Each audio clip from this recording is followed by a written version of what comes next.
I like that this. sounded silly. Good. I think most of you know me. I'm Tom Smythe. I'm with Chicago Title. I've been in the business for longer than I, what, every year, yeah, just longer and longer. And I'm here with my partner. And I'm Lynn Sue, and I've been in business with 20 years plus. We have 3 offices here in Fremont. The Tri-Cities Marketplace is very important. A lot of things happening here, so we're very justified in having the 3 offices, and we have a lot of great escrow teams that work for us. They keep us busy, bird dogging, digging up new business, and keeping our clients happy. But this isn't an ad today about Chicago Title, or maybe it was a little ad. Anyway, we're pleased, really pleased to bring James Calais in from IPX 1031.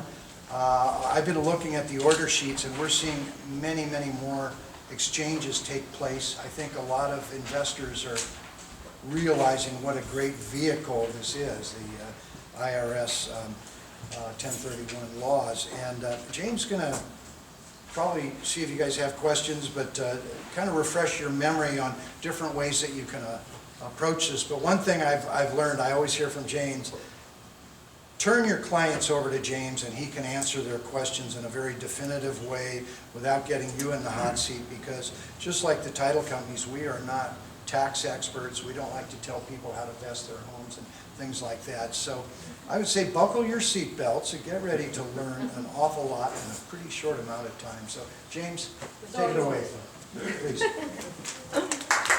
Yeah. I think I have to stay seated because of this,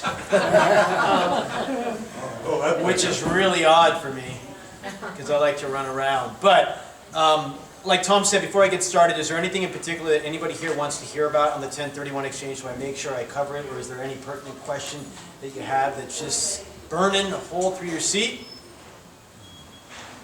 Nothing. No, it's interesting. Yes? Reverse 1031 exchange. Excellent. I will cover that. Anybody else? Any new laws this year? Any new laws? Anyone else? I actually have somebody who's a client who's considering it, Okay. and I think I know the answers, but she wanted me to ask the expert. Your property base. Your property tax base? Yeah, how is that affected with the 1031? Unfortunately, in a 1031 exchange, you have protection for what you originally bought. One of the cons of a 1031 exchange is that you're going to go into a new asset, and the new property taxes will be based upon sales price. So that will increase. Okay. Got it. It's a great question, and it goes in the overall return on that new investment property because it changes the numbers a little bit. Anyone else? Yes, we want to know updates. Updates? Yeah. How many 1031 exchanges can you have at one time, or within, is there a expiration, renewal? There's no true limit to the number of 1031 exchanges that you can have at one time. What you can't do is hold property for resale purposes. So you can't 1031 exchange one, buy another one, then immediately 1031 exchange it again. You'd have to exchange it, then operate it as investment property for as long as your tax advisor recommends, which will probably be between 1 to 2 years before selling that asset again. But theoretically, if I had like 10, 20, 30 properties, I could do theoretically 10, 20, 30 separate exchanges. I could possibly combine some of those properties into one exchange and consolidate those assets into a larger property or a commercial property. So I have a lot of different options, but I'm not really limited in the number I can do. It's how I treat the property that just did the exchange where you have limitations. Anything else? EU guidelines, rules, regulations. Okay. Then let's start from the beginning. The 1031 exchange is the code in real estate that allows you to sell and buy investment property. If you do it correctly, you'll be in a position to pay 0 in capital gains tax. And this is huge because in the state of California, we have massive appreciation. And anytime you're going to sell a piece of property in California, I'd say the average that you're paying in capital gains taxes, the blended average, is probably going to be about 30%. That means for every dollar I made on this property, I'm probably going to lose 30 cents to that dollar in a number of different ways. And since we're in Fremont, and since the income in Fremont is probably a lot higher than other areas of California. I'd say that 30 is probably closer to 35 cents per dollar that you're going to be paying in capital gains tax. So it is a big part of the real estate industry in California. As a matter of fact, just to give you the numbers, California probably does half of the business for IPX in the entire United States. That is a lot. California, I believe, is the 6th largest economy in the world. California, real estate-wise, just kills it. In Northern California, we do about 300 1031 exchanges per month. There are a lot of transactions, and a lot of them come out of Alameda County. A lot of them come out of Fremont. I just got 2 separate emails right now for 4 new exchanges out of Fremont in the last 7 minutes. This is a lot of business that I hope you are going after. Does everybody here realize that over 35% of the property in Alameda County qualifies for a 1031 exchange, residential property? So I think it's really important that you understand the properties that do and don't qualify for a 1031 exchange. There are 3 pieces of real property that do not qualify for a 1031 exchange. Number 1, the primary residence. Number 2, the second home. Number 3, the flipper. Now let's go back to number 1. The primary residence doesn't qualify for a 1031 exchange. However, nowadays, many primary residences are mixed-use properties. What do I mean by that? There are a lot of ADU units, there are a lot of in-laws, there are a lot of casitas, there are a lot of rooms that are rented, there are a lot of people that work out of their homes and claim their home office on their tax returns. If there's any investment component to that property, it's a mixed-use property. You live there, so it's your primary residence, but there's a certain percentage that's being claimed for business or investment purposes, so that when I sell that asset, if I live there 2 out of the last 5 years, $250, $500 of my gain is tax-free if I'm single or married, right? But the portion that I am actually using for investment purposes, whether it's 50-50, 20, 80, 30, 70, whatever the split is, that investment portion only qualifies for 1031 exchange or taxes. Anybody here work out of their homes? Anybody here claim it on their tax returns? Yeah. That is a mixed-use property. How many people do you think work out of their homes now? Lots. Lots. So those numbers increase. I think it'd be really an easy question that you could ask a potential seller, just to make sure that it's all primary, or if it's mixed or not. I think some parts are very obvious. If there's a renter in the house, right? Or an ADU unit that's being rented, or an in-law, or any type of any part of the property that's being rented, that's obvious. Everybody crystal clear on the primary residence? So I gave a presentation earlier this morning in Fremont, and the big question was, all right, look, how do I put the 1031 exchange and the primary residence together? Because I bought the property for $500,000 and now it's worth $2 million and we can only protect $500,000. What's the exit strategy in this scenario? Well, number one, if we just sell that property, we're paying about $300,000 to $400,000 in capital gains tax on the $1 million that is not protected. We all agree on this, right? Yes. Bought it for $500,000, selling for $2 million. That's $1.5 million gain. We can only protect $500,000 best case scenario as a married couple. And if we're single, that's only $250,000. So what about the rest? You tell us. Capital gains? What did you say? 20%, right? Oh, more than that. Remember, we're looking probably 30 to 40%. What did you say? Leave the country, take the money? You have your state tax. Chuck, keep your eye on this one. There you go. Okay, here's a strategy that a lot of my clients use in the primary residence with massive gain. Move out of the property, rent the property for 1 to 2 years, however long your tax advisor recommends, then sell the asset.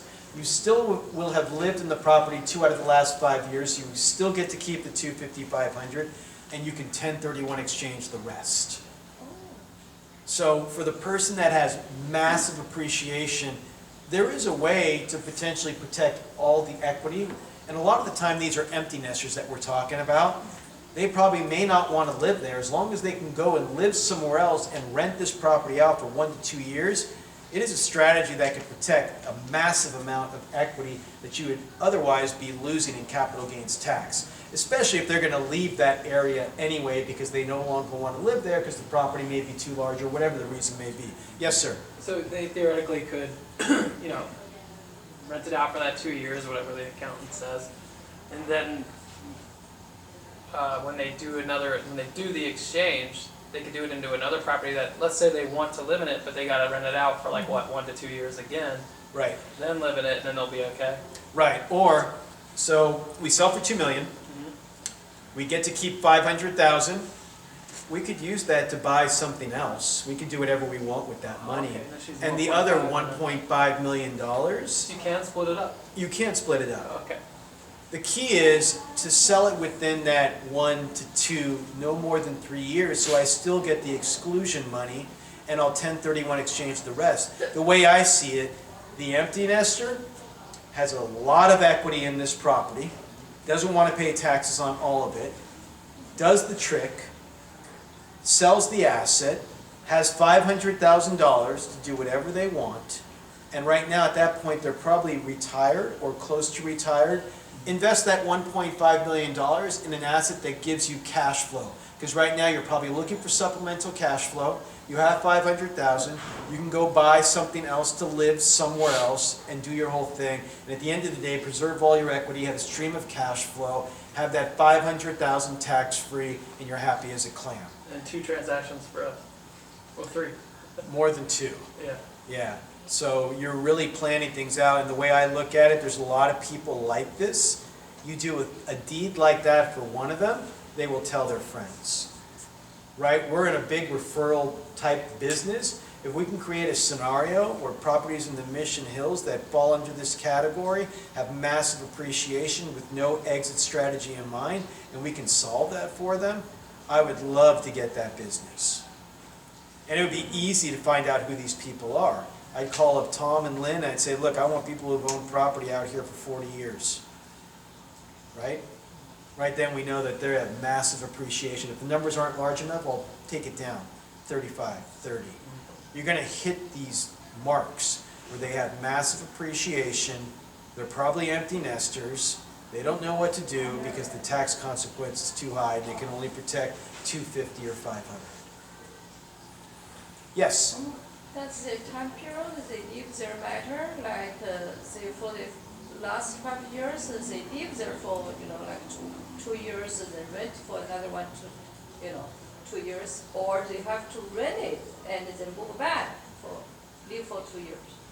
I mean, the time they live there for at least 2 years has to be later. Within the, so remember, the sale, or- the exclusion says I need to be there 24 out of the last 60 months. So the moment I move out and start renting, my clock has already started. If I do not sell and close this transaction within 3 years of moving out, I lose that $250, $500 opportunity. So you're laying a blueprint of what to do with time constraints.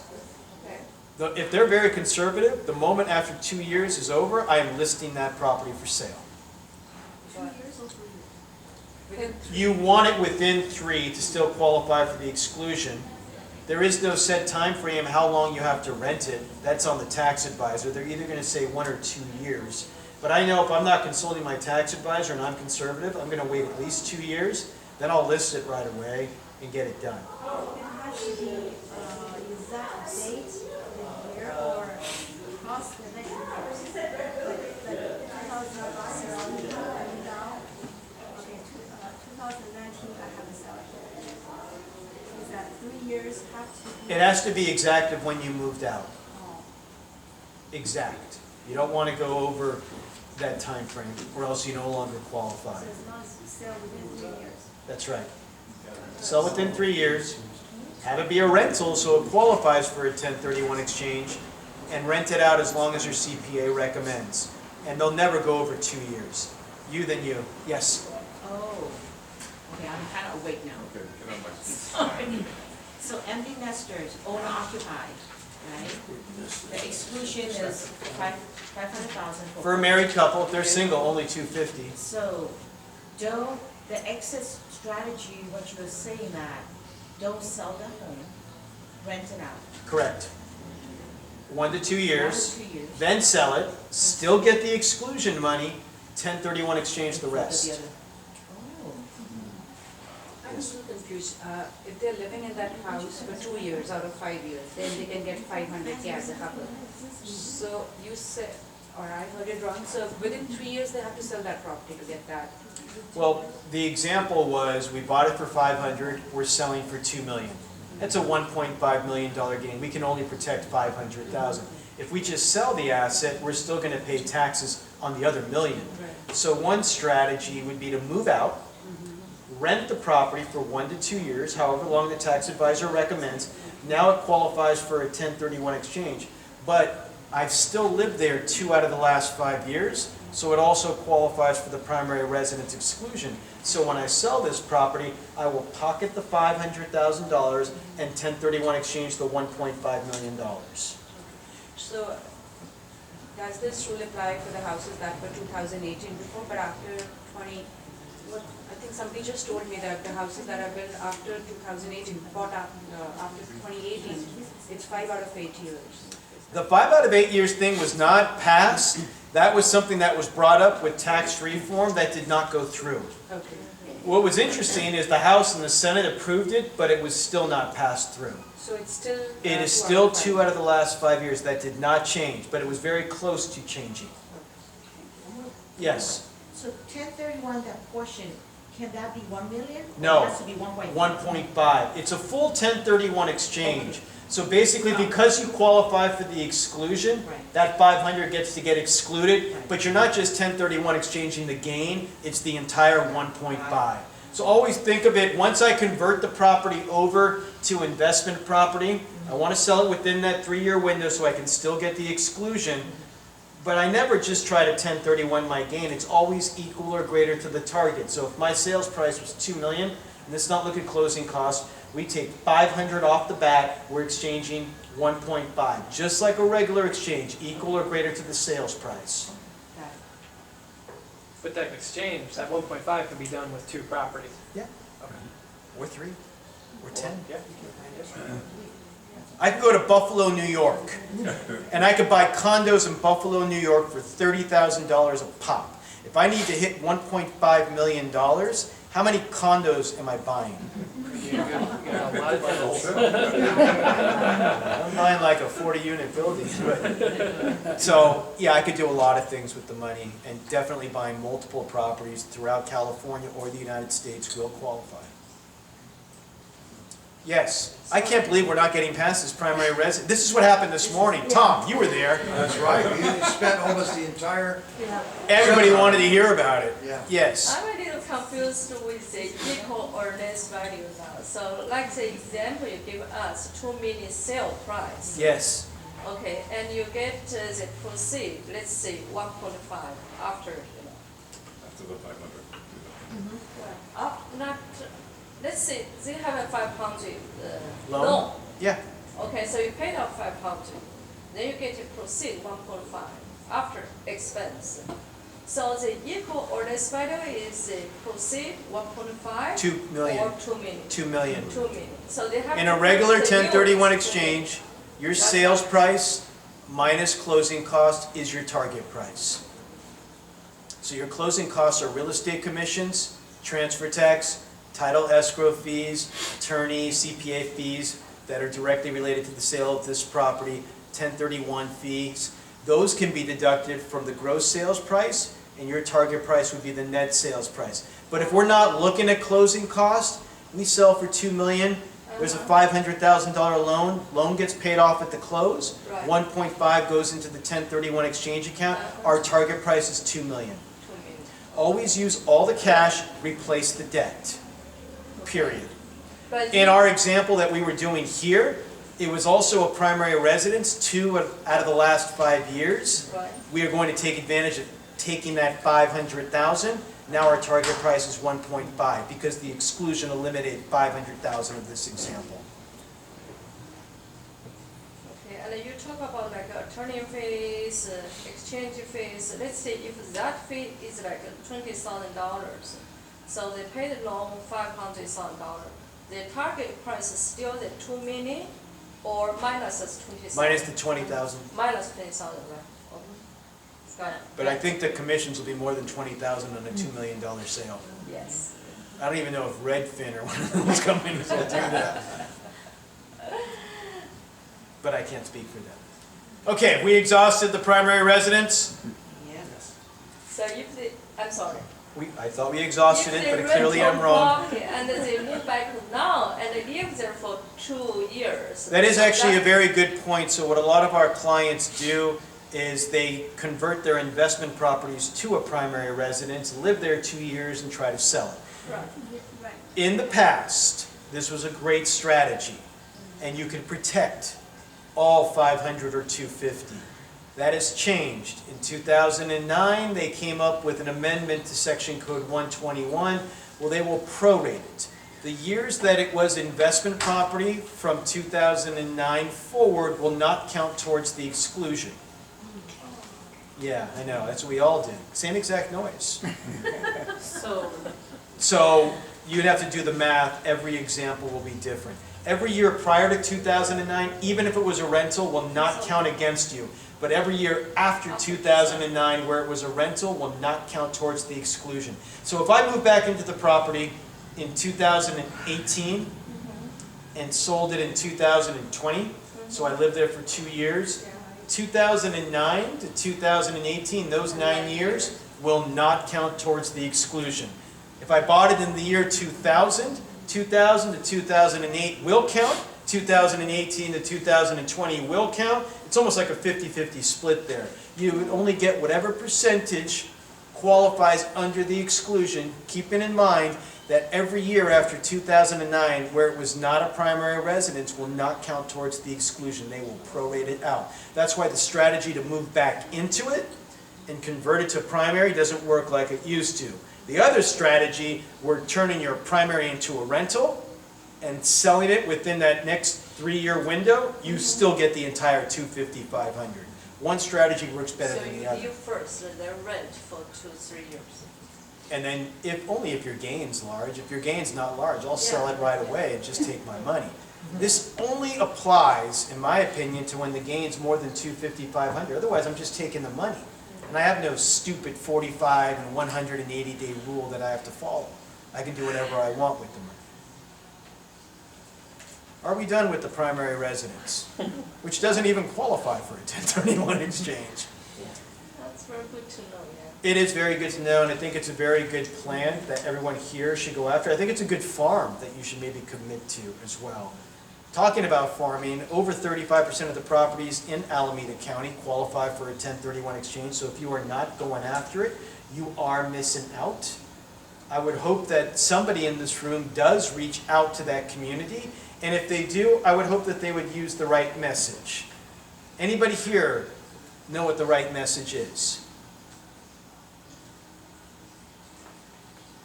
We had so many questions on the primary residence, yet no interaction at this point. And this is on camera. So, I own investment property in Alameda County, and I have for over 20 years. And I get postcards, and it's an investment property, so I get postcards, probably about 2 or 3 of them a week. They're always the same. James, we want to buy your property. Here are the comps in your area. I have a buyer ready. Just things like that. But what I never hear is the things that bother me about the property. Now, what bothers me about the property? taxes. No, that just bothers me in general. What bothers me about this property? Always dealing with the tenants. Aren't you? Yeah. Right? The tenants, the trash, the toilets, the termites, the taxes, the terrible T's in this property really bother me. I've had to put 3-day notices on my properties multiple times. I've had to clean up after renters that have vacated, and I have no idea what was going on in the house, but it was very ugly. I've had to deal with ugly things that I'm sure other investors of the area have had to deal with as well. Has anybody ever said, James, are you tired of the tenants, the trash, and toilets? Would you like to increase your cash flow?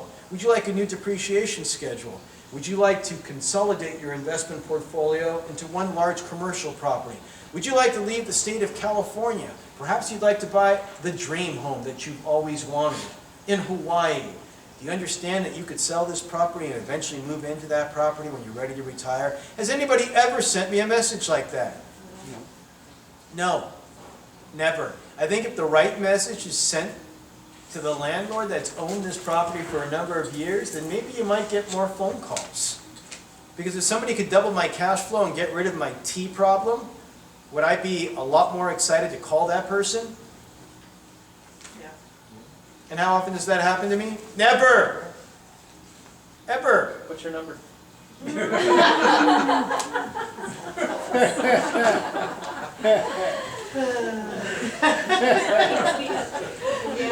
I doubt you could deliver the message like I just did. I'm just gonna ask you about primary residence again. The point I want to illustrate to you guys, if anybody wants any help in marketing to these owners, I would definitely contact Lynn and Tom to do a farm of people that have owned the property. I'd go 20+ years because that's where, you know, for residential property, the depreciation schedule expires. You also know that there's been massive appreciation over the last 20+ years. You also know that they've dealt with tenants for a very long period of time. You also know that they may be tired of an active management type investment property and may want to go passive. So if you're looking to increase your business, that is definitely an avenue that I would look into. If anybody wants information on that, email me. I can send you the marketing materials we have. What you do with it is on you. But I think using that as a more proactive type of farm with a different message that they probably don't hear would probably get you better results. I know it'll get you better results. Any questions on that? Do everything on the primary residence, but nothing on investment property. This is amazing. Chuck, they must all be experts. There are. That's realty experts.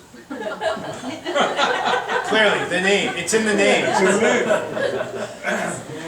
Okay, so let's go over an example because I think it's very... Did you have a question? Yes. Suppose client has a property here in Fremont, about like 2 years back. So you use that as rental home. Now they decide to move back to live there for 5 years. Okay. Then you sell it, can you qualify as primary home? Yeah, but they will not get all of the exclusion. Those first 2 years will not qualify towards the exclusion. So 5/7 of the 250, 500 will be applicable. So you said half-half. No, it's not half-half in this example. In the example I gave earlier, it was half-half. But in this example, they bought it, they rented it for 2 years, right? 20 years. Then they moved into it and lived in it. 20 years. 24. Oh, 20 years. Yeah. All right, so let's go back to 2000. And then they lived in it for 5 years, so in 2025 they sell the property. So 14 of the 25 years that they own the property will qualify for the exclusion. Whatever that percentage translates into, which is more than 50%, will qualify for the exclusion. It's just a numbers thing. Very complicated. Not really. Just look at the years after 2009. 2009, was it a rental? Yes. 10, rental? Yes. You take all those years and then look at all the years that they own the property and just divide it, and that'll give you a percentage. As a matter of fact, as a realtor, should you ever be doing that calculation? No. Just the CPA should be familiar with this. This is not something like you're going into somebody. In 2009, they changed the laws for the primary residence exclusion, so these years where it was a rental property no longer qualify since you moved back into it, and it looks like the numbers are 14 out of the 25 years. If we translate that inversely, that's about 61%. You're never going to do anything like that. What you're going to do is say that they amended Section Code 121. I have a PDF flyer that explains it. Please give it to your tax advisor and figure this one out so that your numbers are correct. And you have a PDF flyer because you emailed me for it, and I'll send it to you. And also, too, when never like to answer this kind of question, so you can do a conference call with James. Yeah, you want to remember, you're a real estate professional, so selling and buying real estate, this is what you do. Tax and legal questions, you have people that you refer out. But you're able to identify things like this. You know when they say, you know what? We're not going to sell this and do an exchange. We're going to move back into the property in 2 years and sell it and get our 250, 500. You know right there that's not correct anymore. It's prorated. So you want to let them know, hey, you might want to check with your CPA to make sure you can get all the exclusion. What do you mean by that? I know there was an amendment to the code, but I'm not an expert. Here's a PDF flyer on it. Talk to your CPA so that you can plan out properly. That's it. You don't want to answer these questions like a tax or legal advisor, because they will come back and sue realty experts. And Chuck, how many times are you happy about that? Not happy. Not happy? Right. I'm always happy. You know that. I know that too. That's why So it's for- hard to ask you that question. So for clarity, Are you happy, Tom? anything before 2009, you could, you use the It word counts in your favor. 100% of it. Yeah. Got it. Because the amendment didn't come in and it wasn't grandfathered to other years, 2009 full. Tom? James, for the empty nesters, they've been investors for, well, no, okay, people that have had investment property, doesn't matter how they have invested, but they want to exchange, but they don't want to deal with the terrible Ts. I know there are some passive investments that they can get into, and I heard the term this morning about a Delaware, and maybe, I don't know if that's suitable to talk about now. Portfolios, yeah. But there are some more passive types of. I think for the empty nester, or for they don't have to necessarily be an empty nester, but for the landlord, investment owner that is just tired of dealing with people, the Delaware Statutory Trust might be a good investment vehicle for them. And basically, it's where you own a fractional interest in a large commercial institutional property, and you usually get around a 5 to 7% cash-on-cash return on the investment. These investments are typically large multifamily Class A buildings, meaning they've been built within the last 5 to 7 years, which gets rid of pretty much problems with properties that we see and properties that are older. It also is a 5 to 7 year investment, because what you're getting into is probably anywhere between 200 to 500 unit multifamily product, and they're in 10-year commercial loans, so that's why they try to unload them within a specific time frame. They're usually in areas that have projected growth, so at the end of the day, you're factoring a little appreciation, constant cash flow, a lot of due diligence on a property that should perform well and not deteriorate in any way. So I think they're a great investment strategy for the empty nester, or for the client that is totally passive at this point and no longer wants to be active. And sometimes that's the best way to get a listing. Do you want to have absolutely nothing to do with your property except getting a paycheck each month and being able to write off a lot of the expenses that you have on the property? It's a great pitch, and it works. Yes, ma'am. So I have a client that they sold a home, they net out almost 1.8 million. We are trying to look for property in Mountain View and Sunnyvale, but you know, every house we try to beat, there's no way we can beat it. So eventually, after a couple of weeks, I refer them to do that, the statutory trust, and I refer them to you to do the exchange as well. It was last year. I love this lady right here, Chuck. This is awesome. We do too. Yeah, sometimes when it's very difficult to find potential replacement property, the DST, the Delaware Statutory Trust, is, you know, some people have it as a backup, right? Here's what I want. I want multifamily product, I want it in downtown San Jose, and I want this cap rate. Well, good luck, right? Here's my plan B. We'll do Oakland. Plan C, San Francisco. Plan D, Berkeley. I mean, what are the odds of getting the exact product that you want? They might not happen, right? Now, if you were to say somewhere else, you probably have a better chance. But if none of those options work out, there is the Delaware Statutory Trust that could work as a backup. Or maybe they do find the property in Mountain View.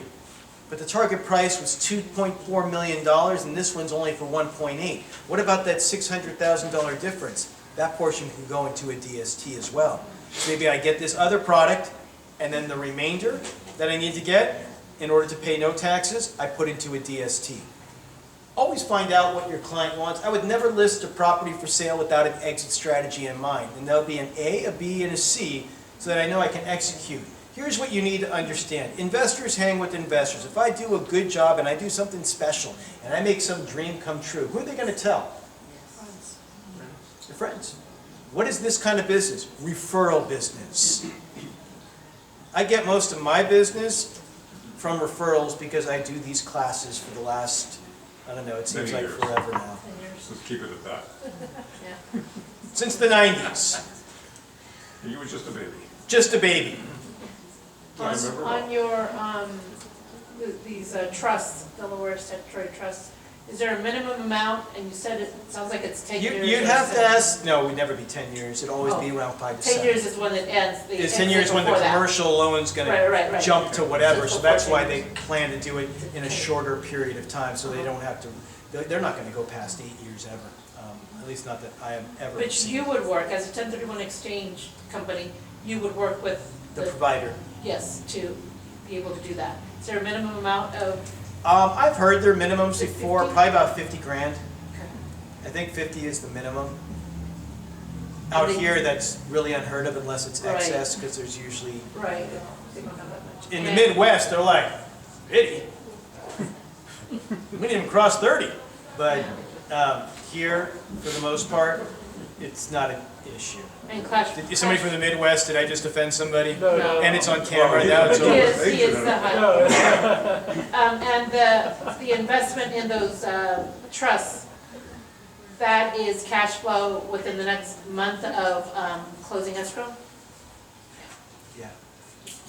People are so hesitant about them because it's kind of foreign to us, right? We're used to more traditional investment purchases. You know how long that takes for them to get over that?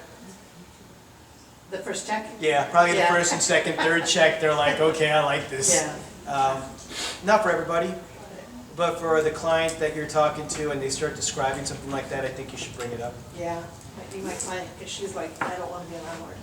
That's the right client to bring that into the conversation. Then see if it's a fit. To me, I don't care what people get into. I just want it to be a clean exchange where they're happy with the product that they receive. And these are the reasons why there are different products out there, because different people have different goals in their investment portfolio. And for some people that are unaware of the DST, this could be the exit strategy they've always wanted but never knew about. All right. One more, I don't want to monopolize you, but I hear ads on the radio all the time about investing in Class A multifamily units or whatever, and what I don't know, and I guess I'd have to listen to the ad a little better, but are those Delaware statutory trusts, are they REITs, or are they TICs, or they could be all of the above? They won't be REITs for the most part, because you can only up REIT, so they're not gonna sell a REIT. It won't be a REIT. They might be TICs. TICs are a little bit different in structure and usually of larger value in terms of buy-ins. It won't be 50, now it'll be like 500 or a lot more. TICs are tenancy and common interest in larger commercial institutional properties as well, and there's different guidelines for that. The DST, you could have more investors in. The DSTs are very popular right now. Just pay attention to like your mail and your database, and one of your clients is probably going to a lunch or a dinner thing where they're talking about this week. I'm actually speaking at one on Friday, next week, all the time, because qualified intermediaries are essential for DSTs as well. For the person that's selling, they need a 1031 exchange into this asset. All right, so if you want more marketing information, A, for the farm, Lynn and Tom, B, for the actual material, James, C, when you actually get the client that's interested in listing their property because they're interested in an exit strategy, or because you gave them the wake-up call that this property that they think is a cash cow is really underperforming.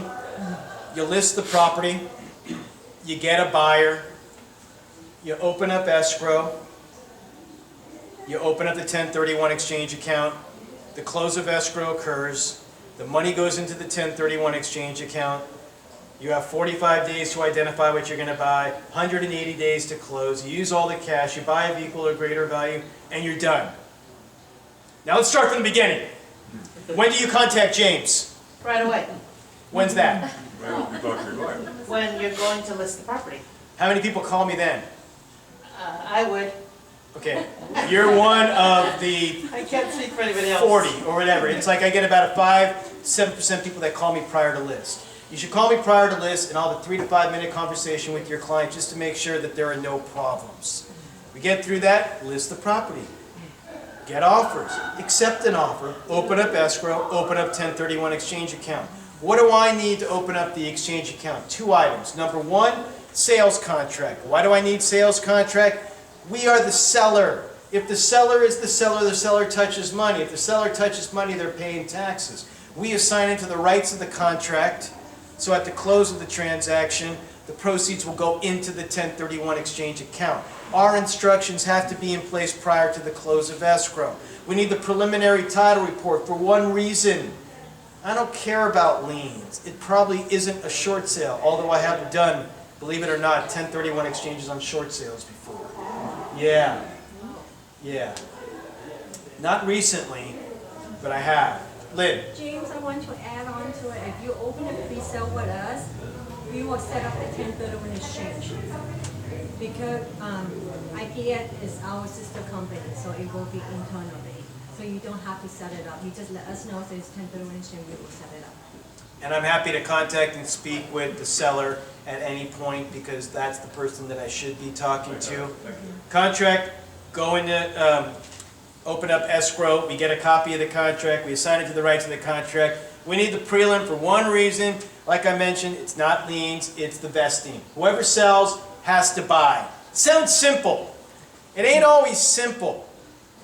So I told this story earlier. I bought my first piece of real estate in San Lorenzo, California, in the Village. If you know San Lorenzo, a 3-2, 1,450 square foot home on a 5,000 square foot lot. Yes, it's an addition because most of the properties there are only 1,000 square feet.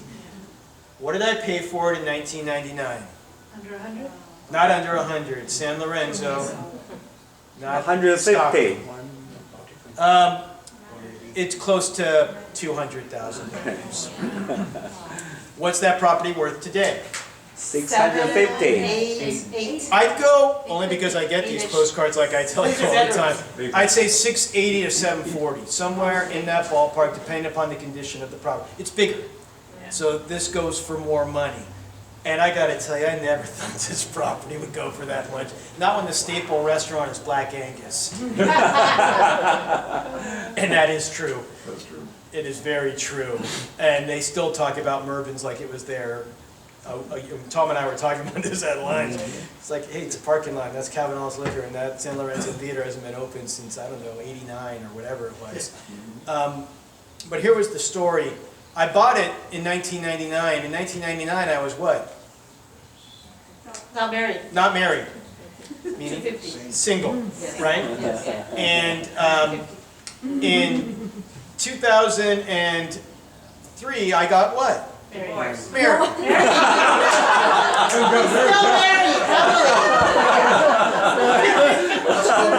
That is very odd. Very, And I got divorced before I was even married. I was prepping. I wanted to hit the odds, right? 50-50 in Cali. No, that's not what happened. 2003. Got married in 2003, but never did what? Divorce. Change the ownership. Oh, the title? Yeah. I never added my wife to No, title. I do. What do you mean no? You know how many transactions I see where this happens? I know. They've been married for like 30 years. Oh yeah, we just never added them on the title. Yeah. So sell the property for $700,000. It's investment property. We do a 1031 exchange. We buy replacement property for $800,000. Did we buy of equal or greater value? Great. We did not. Let me explain. James sold for $700,000. James and Angie bought for $800,000. How much did James buy?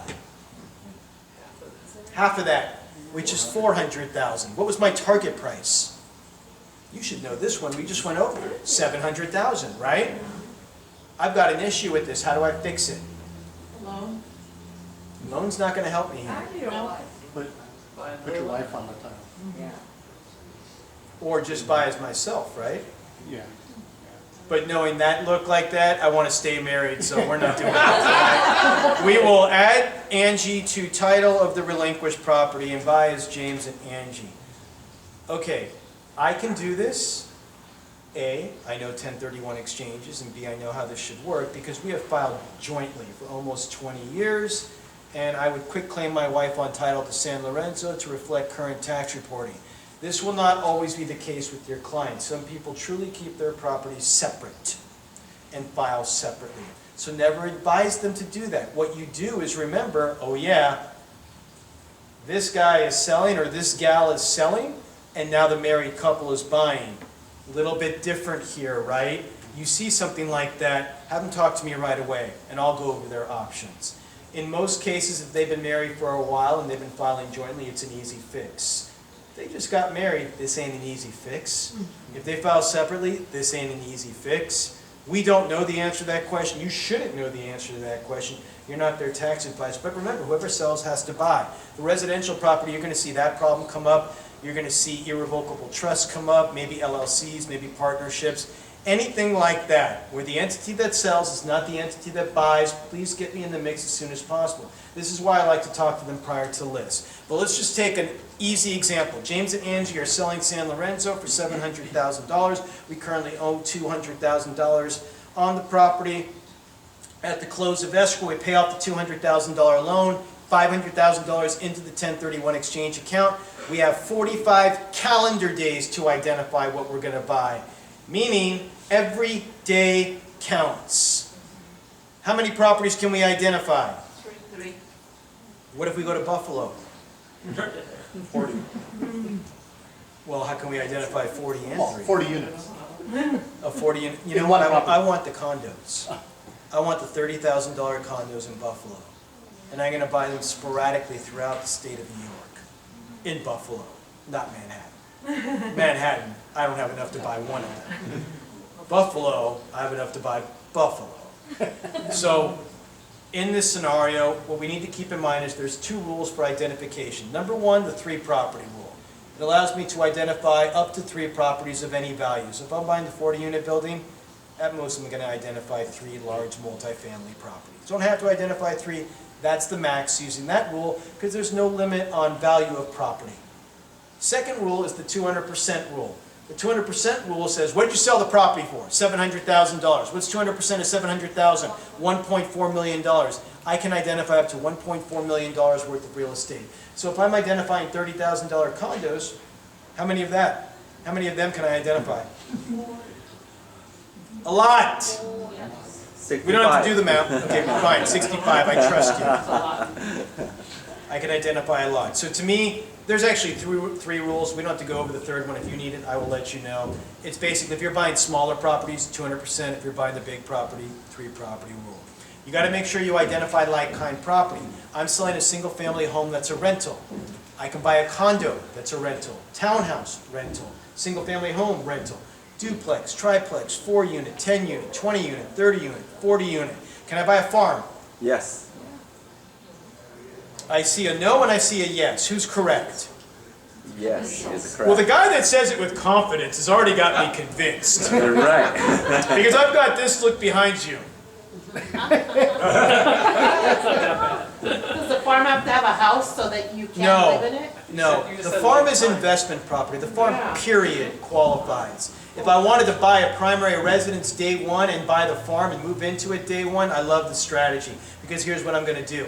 As long as the farm portion is equal or greater to $700,000, and I have a single family residence on here as well, that's not even included in this valuation, I'll move into the farmhouse day one, and this part of the farm, my crops or whatever it is in value, the acreage is $700,000, I complete this day one. Same thing with the vineyard, a farm, bare land. All these things qualify as replacement property in a 1031 exchange. The DST opportunity, oil and mineral rights. There are so many different things that qualify for in a 1031 exchange. Here's the moral of the story. Find out what your client wants, then talk to me and I'll tell you the exit strategy that'll work. Unless it's obvious, right? Hey, I just want to move into a property in, I don't know, Dublin in a few years. Well, then we're going to rent it first and you'll move into it later. You can figure that out. But on things that are like, this is what I want. Total passive investment of property, out of state so I don't deal with California state tax, and I want a tenant with the full triple net lease, those kind of things, just talk to me. 180 days to close the transaction. So 45 days to identify, 180 days to close. We sold for $700,000, paid off a $200,000 loan, had $500,000 in equity in the transaction. As long as I use all 500 and buy something for 700 or greater, I'm either going to have to finance the rest or come in with cash to make up that difference. I will pay no tax. If I don't use all the money, keep any money I keep is taxable. If I buy of less value, the difference is taxable. So it is okay to go for less. But just keep in mind the difference is taxable. And don't tell them it's taxable. Say it may have a tax consequence. You don't know if they have losses in their portfolio that might offset whatever they are keeping. You don't know that. In Fremont, has there ever been a client that wants a particular property that is not available? Yeah. Yes. Lots. Right? This goes for all the Bay Area. In this scenario, I would recommend entertaining the reverse exchange. The reverse exchange is where you buy first and sell second. This allows you to get out of the 45 and 180 day rule of finding a property. This allows you to buy first and then within the next 180 days sell your property. If I'm selling a property in the Bay Area, does it take me 180 days to sell? No. Not if I price it right. It will sell. Here's the problem with the reverse exchange. If I'm doing the exchange, I'm going to sell San Lorenzo, but I want to buy something where there's no inventory, so I'm looking to buy the property first. What I want to buy costs $1 million, so I'm hitting the equal or greater mark. I go into contract to buy the replacement property. The 1031 exchange company will assign into the rights. The 1031 exchange company will set up an LLC. At the close, the LLC will go on title. And then I will have 180 days to sell San Lorenzo. I could sell San Lorenzo in 20 days if I wanted to. Not a problem. The problem was finding the property I wanted. So the reverse exchange comes in very handy for somebody like that. Here's the problem with the reverse exchange. Where am I going to get the money to buy this property if I have not sold San Lorenzo? Right? Maybe I have the cash to buy the property. That would be phenomenal if that were a true story. We'll make believe that it is. I have the cash sitting in a savings account just ready to spend.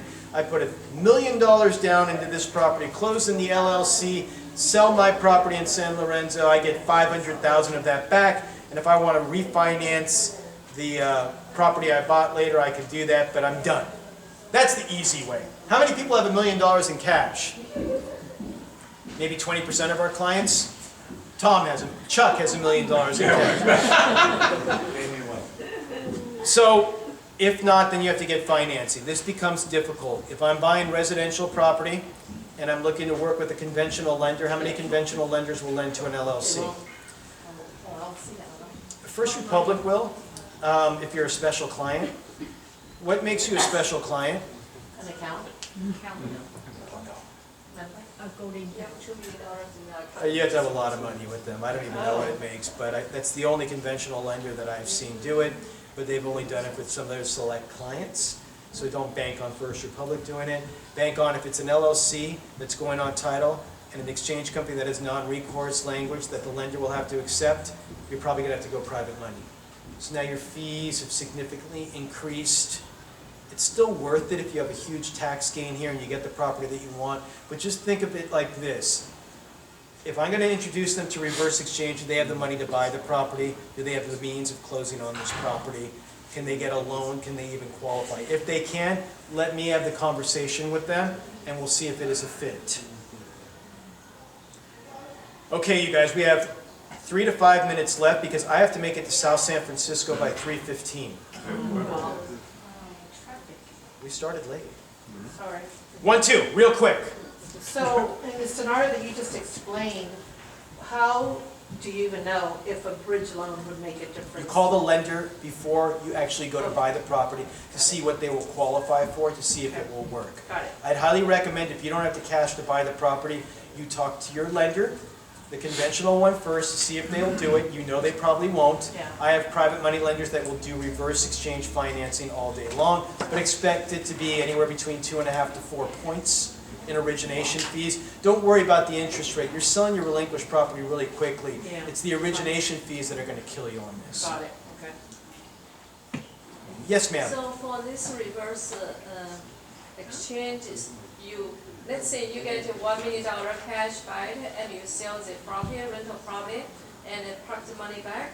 So from this trust account, after sell the property, you will cut it to the. Money comes back over here to the property, you go on title to the property, you get your $500,000 back. The other $500,000 is still in here. Right. If you want to refinance the property afterwards, the conventional lender will probably work with you at this point, depending upon if you took over the LLC or not. And some people take over the LLC to avoid dual transfer tax, which can happen in a reverse exchange. LLC goes on title at first. If I take it in James's name afterwards, that's one transfer, potentially two transfers. In most counties, they're gonna ding you. So what a lot of people do is they take over the LLC. Problem with taking over an LLC is there's annual fees on an LLC as well, about $900 to $950. So you bite whatever bullet's best for you at the time. I would talk to my escrow officer to see if it's going to apply, but right now I'm telling you that in most scenarios it probably will apply. Last question. Can I ask the last question? Yeah, you want the last question. If the transfer property, you sell the property in California and you buy another rental property, investment property in Oregon, let's say. So then after that, you sell this property in Oregon, what tax they will pay? So they have something that This is state tax. Jerry Brown implemented the California Clawback in 2014, Assembly Bill 92, where you sell in the state of California and you purchase in a different state, you have to file an informational return to the Franchise Tax Board each year saying that you still own Oregon. When you eventually unload Oregon, death will eliminate everything, but if you eventually sell to cash out and pay Oregon state tax instead of California, that will only apply to the years that you own the asset in Oregon. All the other years, you will be required to pay California back. It follows you. That's why they call it the claw back. But your CPA would know that. I don't know about that. They should know that. They should know that. Your We pay them enough. CPA that you have, that depends what CPA you have. If it's one who specializes in real estate, absolutely. If it's one that does not, I don't know. Got it. All right, anybody here get my newsletter? Yeah, I got it. Okay, today, right? If you didn't get it and you want to get it, please give me your business card. I'll add you to the list. And did everybody here get a brochure that I saw Chuck sprint up here and hand out so very quickly? Everybody got it. Thank you. I know you did. And it came out today. I have a question for the title people. Do you guys have a 1031 exchange not loan officer, escrow officer that handles it, or is it anybody in your office? We have Venetia in the office, Elba in the office, Julie in the office, Josie in the office, and Rita in the office have probably done hundreds of exchanges with me. So every single one of them I can attest to have done many exchanges. So they're all pretty much experts in that field from an escrow perspective, not the 1031. Although they really know how to spot things as well. So you're getting somebody who's had so much 1031 experience, all the EOs, but also have done the escrows as well. And in theory, maybe even in reality, the 1031 exchange does not delay your close of escrow, so your buyers don't The panic. 1031 exchange should never delay the close of escrow. Sometimes they'll ask for an extension, but that's up to the realtor to negotiate, but it should never delay it, ever. I gotta go to South City, you guys. Thank you. Thank you very much, appreciate it. Anybody wanna give me the cards? I'll take those. I have it. Careful, Chuck. I called you, but I went to your office because you were too busy. Well, good luck for that. Either one, they can help you as well, but Okay. I'm doing these things. Got it, got it. Good to see you. Good to see you too, Jay. There's one drawback, Hey, guys. every 5 Good to years. see you. Yeah, good to see you. Right, but you can go to another, you can go to another, which I think, if you're just, like my client, she's had, I'm just, That was, I keep sending her to a tax person, but and she's like, afterwards, well, and I I said, you need to actually make these sent her decisions on your own, and I'm not under gonna lawsuit. I was gonna say, Chuck, I said, what? yeah, Now Well, at least I know I have some. yeah. Your arm, my finger, Chuck. What can I say? It loves me. And do you renew them, or do you let it, Regardless, it's always good to see you, man. Very good to you see let you, it sir. All expire and right. you don't go back and do it, or do you renew All right, it? Frank, hey, I'll see you Thursday, yeah. See you Thursday.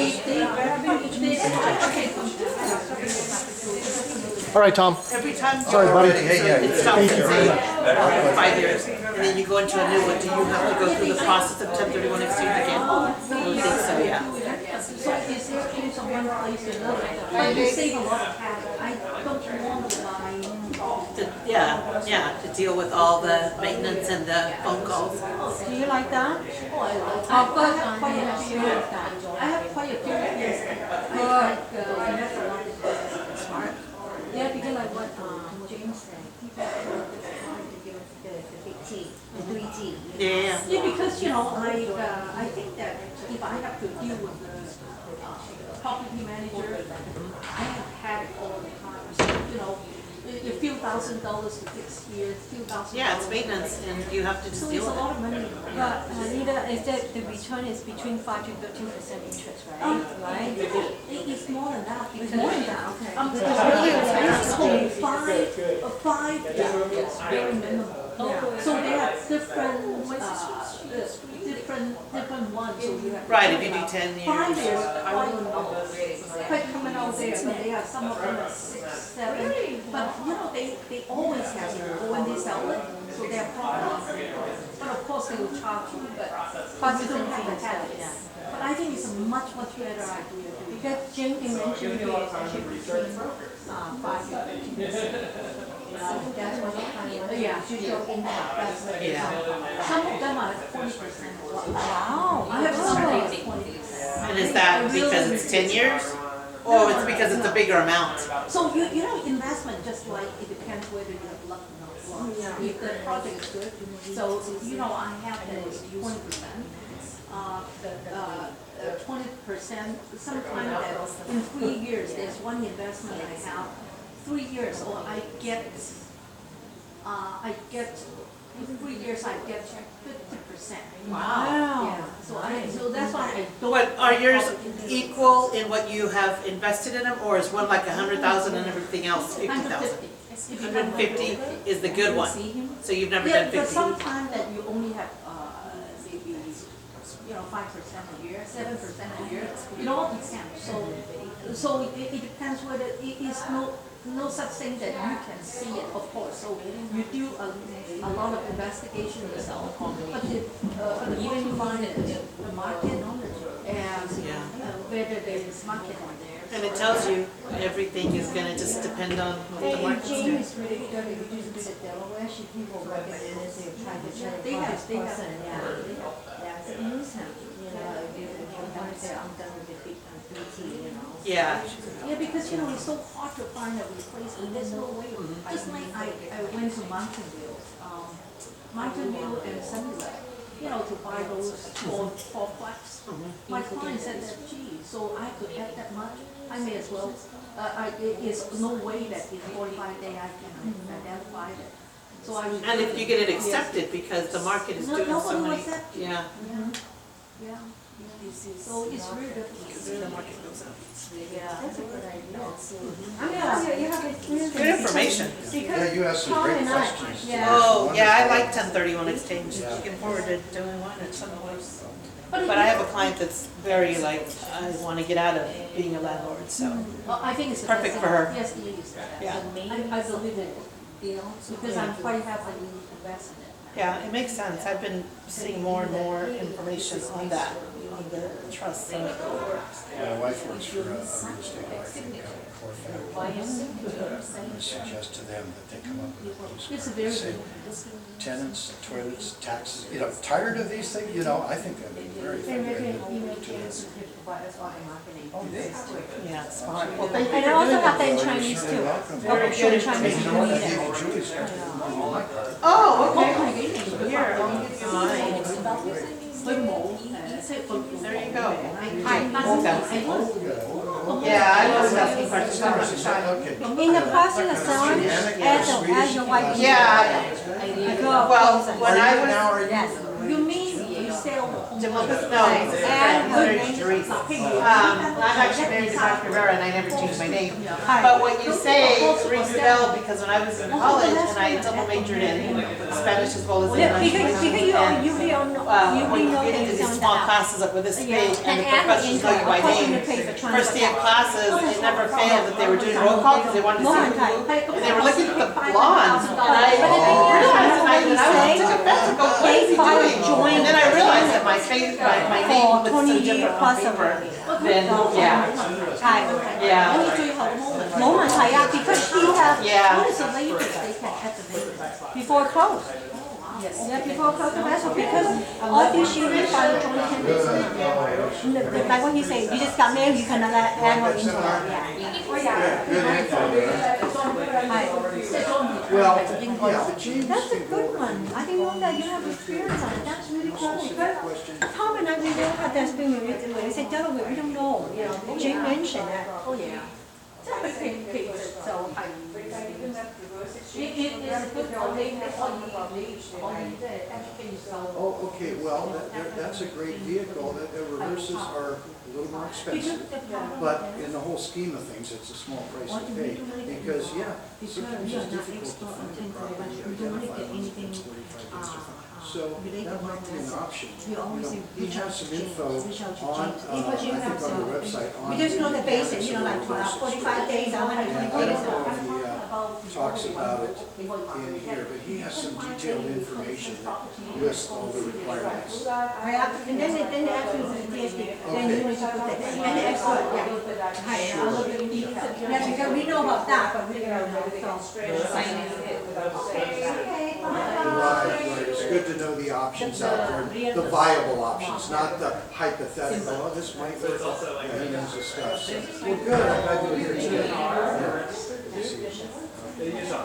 I've already given my card to them.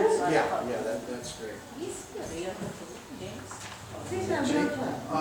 No, he's been doing exchanges for as long as I can remember, yeah. 30 plus. Something like that, yeah. How do you get Yeah, into it? he's one of the best. Well, he has a numbers mind. He's a very good presenter as well. He knows his stuff, plus the company.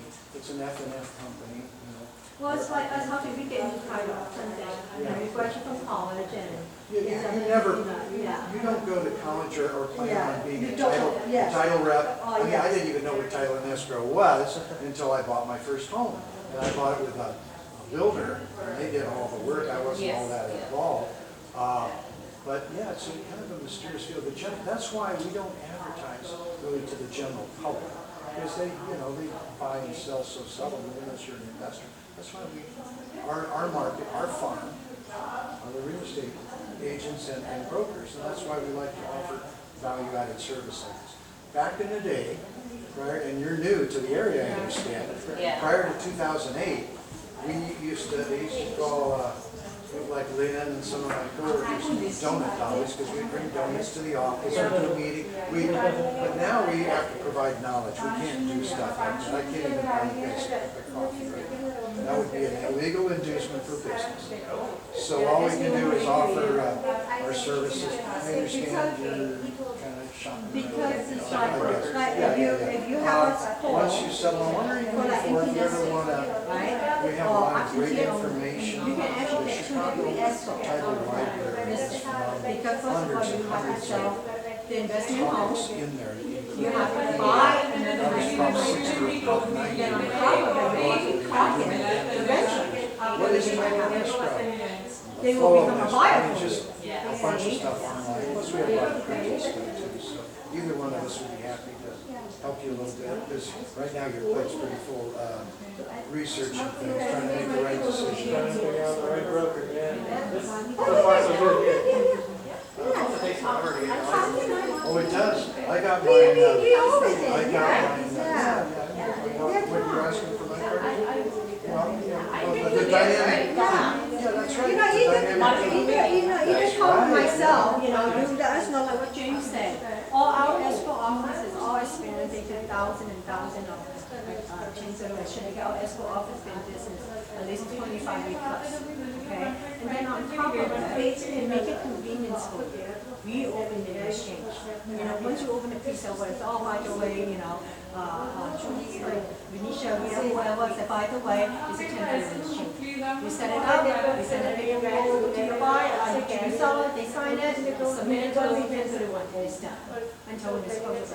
And then until you name your property before you get us. And then we have to take care of that escrow till, and then send the money over and send it back in. And you don't have to do anything. There's a lot of stuff by the ocean. And you do what I need to do. No, you just need to open up with us and get together. And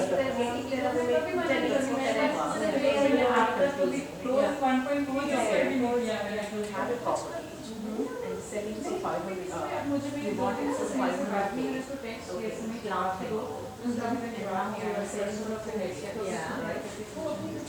$500,000 marriage.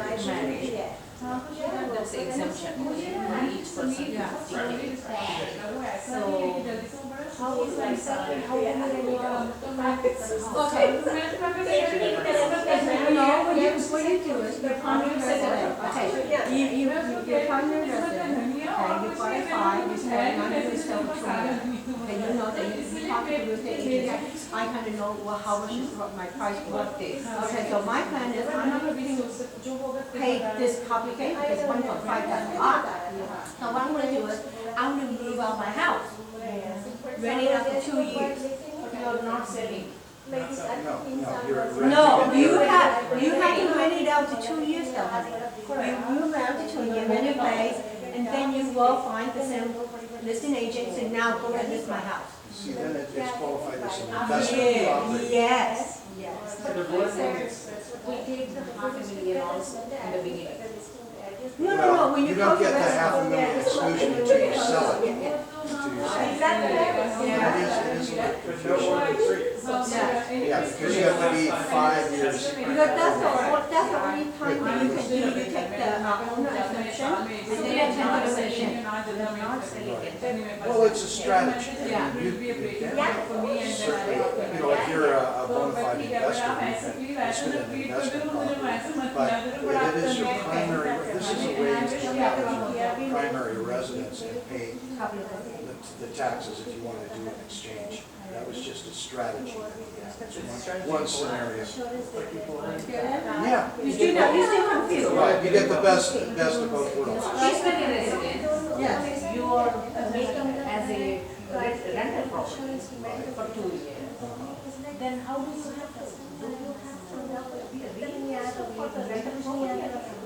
Because your intention is to sell anyway, okay? Because you already know your house is worth $2 million, okay? But you said, I'm not gonna pay my couple gain for $1.5 million. Okay, so I'm saying, Tom, let's move out, find a place for rent a place for 2 years.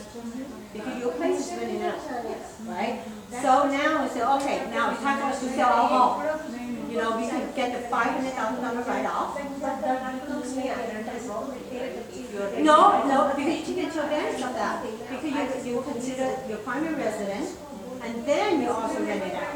So that's your dual thing. Is that something that you would? No, it's always been like that. 3 of the last 5 years, like any 3 of the last 5 years, as primary residence. Don't do anything, I would say 2.5 years, because it's tricky, because sometimes it's fiscal. There are some CPAs that will consider that 1 year. I would feel, I'm conservative, I would go at least 2 years, or have it on 2 different tax returns.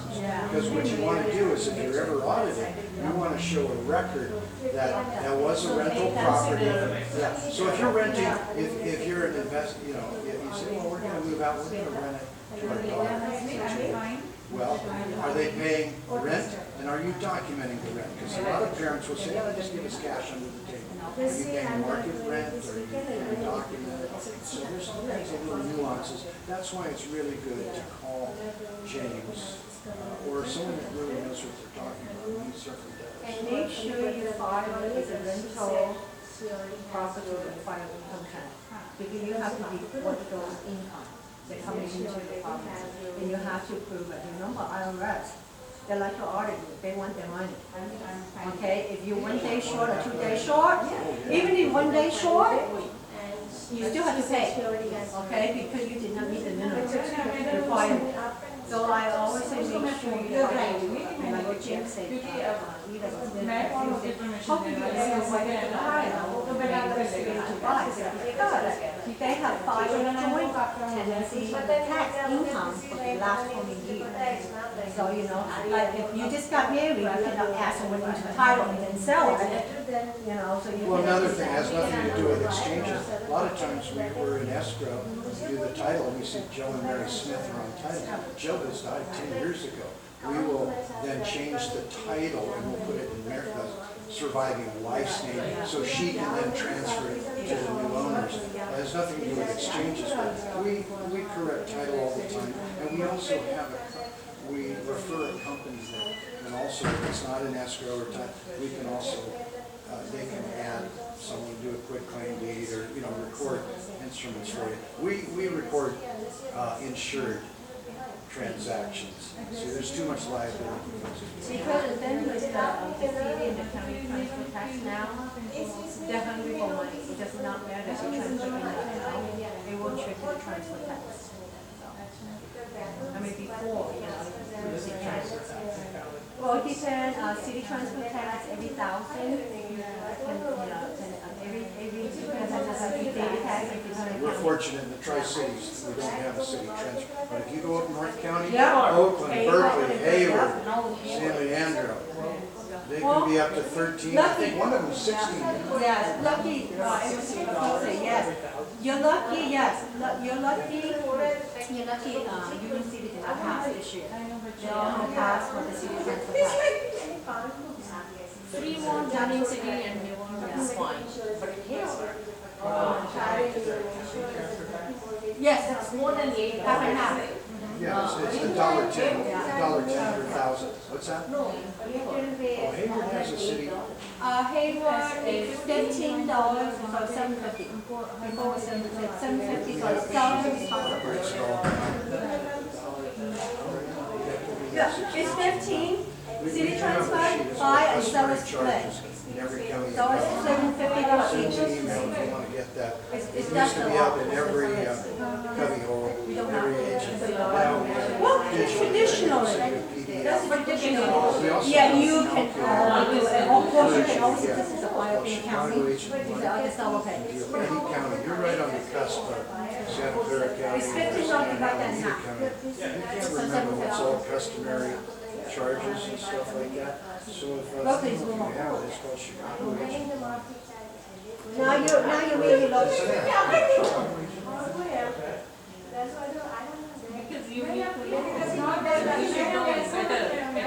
We don't really, I go to my library and I don't get that information. I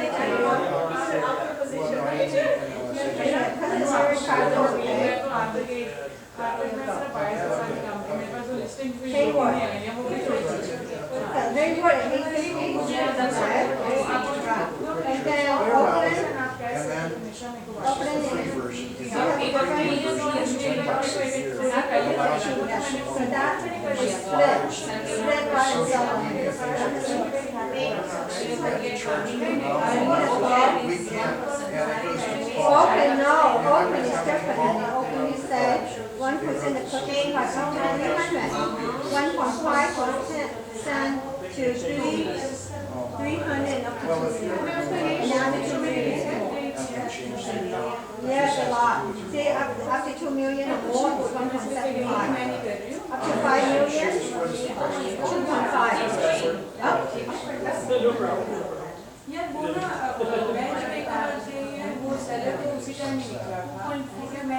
You want me to send this over to you, Hans? Yes. Okay, let me send this over to you. Email or text? Text? Well, now,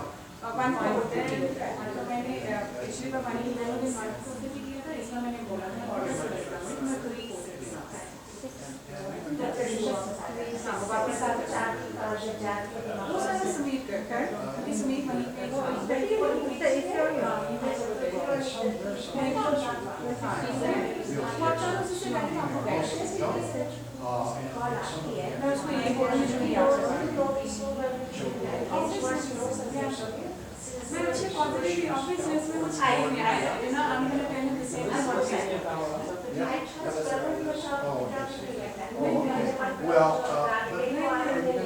I'm gonna ship with my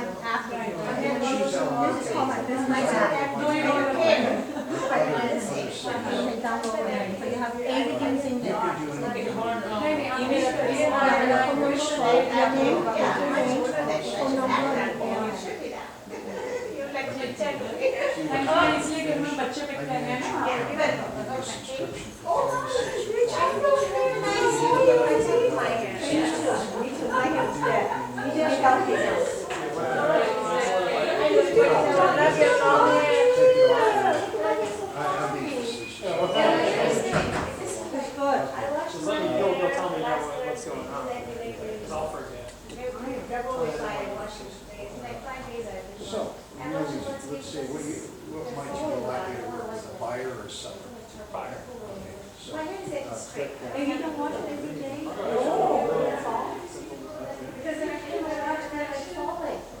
where they come. Well, you walk it 5 days later, it will fall too. We'll say, So I don't watch it every day. And you can do percent or dollar amount, so that's. I watch it once a week. prevailing Okay, wage so I is can set show to you how to 102.5. Some lower and Let's see. some lower. 2.25 Yeah, later. there you go. Yeah. 30 years, there was an HOA, and had that for a month, or 30 years. But let's say it's a single family residence. These ratios are pretty damn accurate. Fremont, you can see no transfer tax, but if you had transfer tax, took the little year, It would basically. it would list those cities, and it's all Berkeley, Oakland. Yeah. And it's not gonna close today, click the little, move it up a month, yeah, there you go, done, so that's a 60-day escrow. Okay, let's just repeat. This is what they need to bring in to close. Please tell you, tap to start Now an you investment. go. When you Okay. want to send Go this in estimate here. to someone, you do that to You, text or whatever. everything in Let's here, say, you will look. Okay, just think of your they library. don't have that amount. Think of my business Go card, ahead. your library. Whatever you need And is say in here. 200,000. Okay? So you go into Chicago Library, the information material, Okay. you tap on here, they give you all these Changes stuff. everything, which is kind of cool. So they're They come in different languages too, okay? It comes in right here. Journey to home, Hindu, and then you have And let's- you can Pakistan, send yourself Russia, an email. everything here. Vietnamese, Spanish, English, everything in here, okay? But if you want English only, Yeah, and then what you do is you see the dots down here? There's different formats, whatever you like. You can get the professional version, you can put your picture and logo there and all that stuff. So this basically shows you, all of the estimated title insurance, escrow charges and what have you. Personally, Wixie, Yeah, we updated the two-pager, case, we want to down come here down you here, have so you know what's title going and on. escrow Okay, so charges, everything's all here. that. Now, there are some estimates in here, they may or may not apply. There's a way You go you to can go each guy, options and okay, change you different, only license customer in charges. Does it default to the worst case scenario? Buyer, Yeah, it would be. yeah, seller guy, buyer It's pretty guy. damn accurate, though. If you have an escrow officer. Well, that's, it's easier to, it's like, So what county? it's an easier thing, Yeah, it ends up being cheaper, they're happy. Right. So You what can you watch do it, watch it is in county, you send see it, this all send kind it of different here languages. via text or Different email county, to everything, yourself. everything here, And that okay? way you have So it. you have And all what these I'm things asking that is you can just, do, all the things the library has. when you're All ready, right? you want to When upgrade. you see that, you go into, you want to form a document, you need a grantee, you need a power attorney, everything's on there. This is kind of Big fluff. claim, you name it, everything's But in we there, had, okay? last Now, week, yes, if I want to see what, the transfer fare, so you tap on this. Okay, so you kind of know, play around with it. this week we were in the close escrow Practice, okay? last week. You can do that, okay, you can tap on that, So, okay? I took a picture of It, it. it takes a bit of time because it just slow your program, but if it doesn't, then you just play around with it, you can define it. Because This it's is the locked, premium because version. it download, yes, it download a lot of stuff onto your library, on your phone. So like before, when I tap it, it's so fast, but it's so fast, yeah. Okay, so everything's there, hopefully you can earn your business. Something like, Yeah. All right, honey, no, I see you Thursday. just close. There's so many different. Good, different things. it's not my telephone, but good, Like, not my escrow, I'm not talking my escrow, yeah, here, in-house, yes. And then, Yes, but they. Put their picture in it? yeah, put the picture, just Open not the piece of filter data. there. Yeah. So I- No, it's good, thank you. Yeah. I'm a visual, It's I'm a good, real so visual good, yeah. person, and now I'm lost, and this picture doesn't apply. Oh, But, yeah, because we, So you probably use Yeah, it kind of company, huh? You can move them over. I know. That's cool. Oh, there's I don't some know that. flyers, is it still a good time to Yeah. buy? Should You I have to sell get more? that. Should I Hey, do honey, this? what do you And, want? What? So, but Even play have with the those free one for a big while. potatoes, Let us know if you want to do that. I can essentially, with the premium, $10 a year, I can start like, it'll prep flyers for magazines. Prep flyers and do If you have a listing, open up, post please directly up. to Facebook. Okay, if you have a Home and 1031 free exchange, month, blah, blah, please blah. pay. Yeah, there's a- Okay? This is what it We would, do. this is a scenario. Good for you. Which you Whatever you have a want to say. You can do Instagram, you can do, I don't know about LinkedIn, but. yeah, I remember it, text, I remember you have an It's escrow it's at really a my cool office. program. Go into, one last thing, and I think you have, but in the, Okay. Bye guys, Oh, good we'll seeing you, see you later. good hands, and Tom will take care of you. Oh, thank you. Take care. up here, we have 3 little dots. So you want to make sure your profile, see, I have my picture and my logo here, and I have all my information. So you might want to check when you go in. Yeah, your profile. But you, like you say, I don't think you'll be able to put your logo on it. Yeah, yeah, so, but it's well worth it. Oh, yeah. 10 bucks. Couple of cups of coffee. Who cares? Hey, I'm so glad that you could be here today. I mean, Thanks. some of it's probably confusing to you. Maybe it is to me, and I've been hearing this spiel for a long time.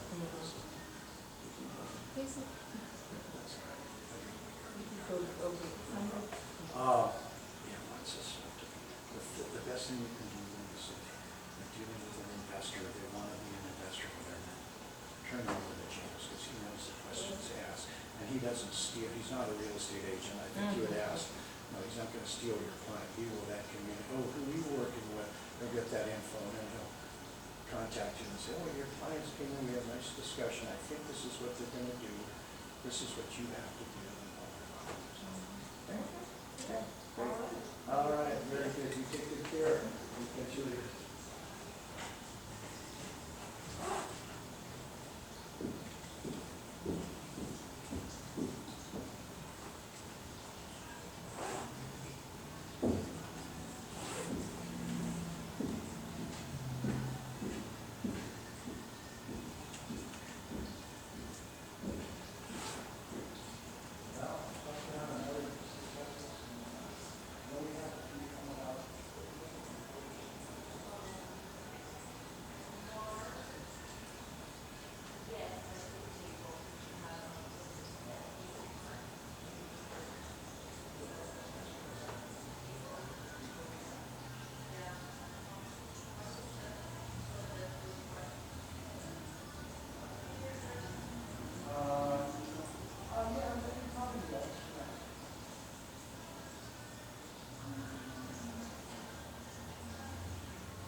to meet you. Nice to meet you too. Take care. And we get Ron, right, your name? Ryan.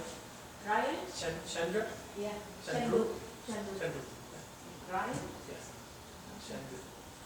Nice to So meet John in this company. you. Maybe?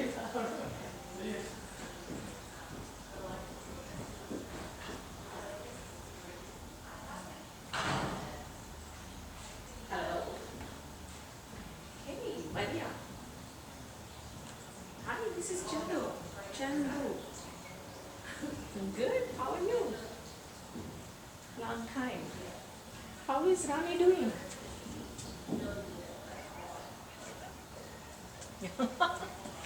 Teresa, and you, okay, good. Yesterday I went for tax filing, and they asked us to provide 593B for my 2 lots, which I closed last year in April with Ryan, correct. It's 2525 Brand Court. B like boy, R like road, B, R, A, and D. Number 8 and number 9.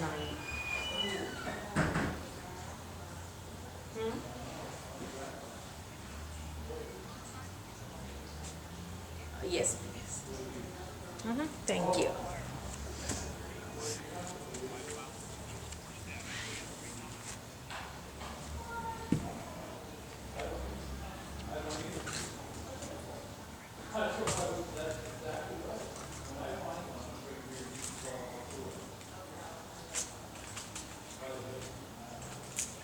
Hi, Rani, how are you? Doing good, thank you. Okay, I need your help. I closed 2 transactions, right? My own lots. 2525 Brand Court in Pinot. So I went to file the taxes yesterday. CPA asked me to provide 593 forms or something.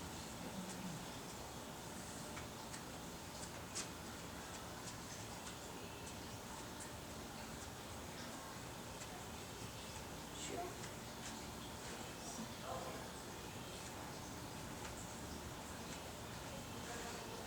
Okay. 2525 Brand Court, Pinot, lot number 8, lot number 9. So you can email it to me because I have to provide you to sign off completely. Yes. So, yeah. Did you mail it to me? Because I don't know, I saw something Fidelity from mails, but I couldn't find them out yesterday, so, but I already went there yesterday to file my taxes. But CPA asked me, can you email me just for this week?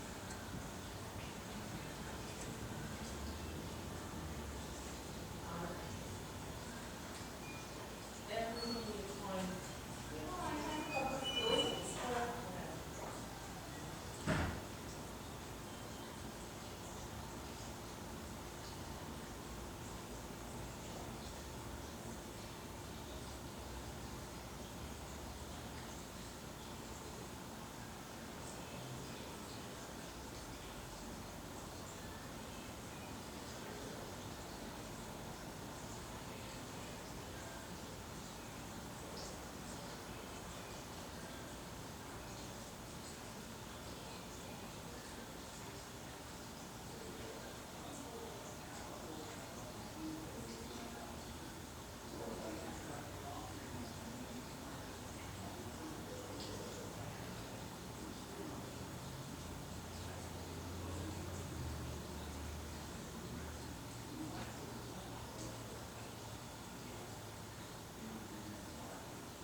Nothing. It is on the. No, not necessarily, because then it actually hasn't, opens it for